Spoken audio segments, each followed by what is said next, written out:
in Defense of Christians is helping Christian refugees build safe and self-sustaining economic communities. Joining me now is the managing director of that program, Stephen Hollingshead. Welcome to the program. Thanks for having me. It's great to be here. What is your goal for refugees? Security and economic stability are key. Yes.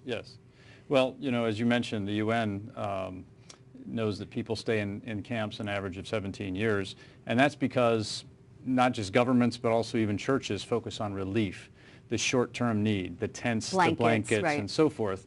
And they don't focus on economic revitalization. And what is that specifically? Well, first you need security. We need a safe zone like the ones that worked in Bosnia and in Kurdistan. Excuse me, but after they get out of the refugee camps, right, then once they leave there, they go back home, they need a safe zone is what you're saying. Yeah, well, they need the safe zone to have the security so they feel like they can go back. But then their economy has completely stopped. So how do you get it started again?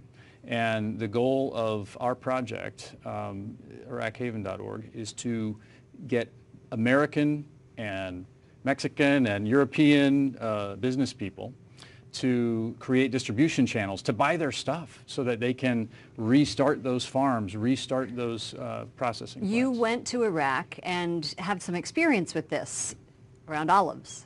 Yes.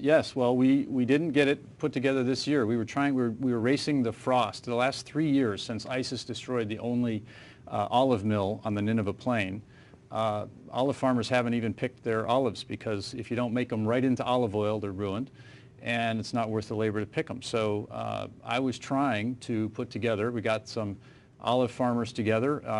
They were ready. I got an Australian olive oil expert, and the Italians were going to give us a mill, and we were going to make this stuff, but we couldn't get it sold in time. Happen, right, because of the frost. But that's the idea. That is sort of the nut of what you want to do, which is have these people who have been displaced, again, take ownership of their community. And the other way that and if you ask them, that's what they want. They don't want more handouts. They want to work to earn their daily bread. They want to have that dignity that grown-ups... Dignity of the human person. It's very much like the Catholic social teaching of subsidiarity. Yes.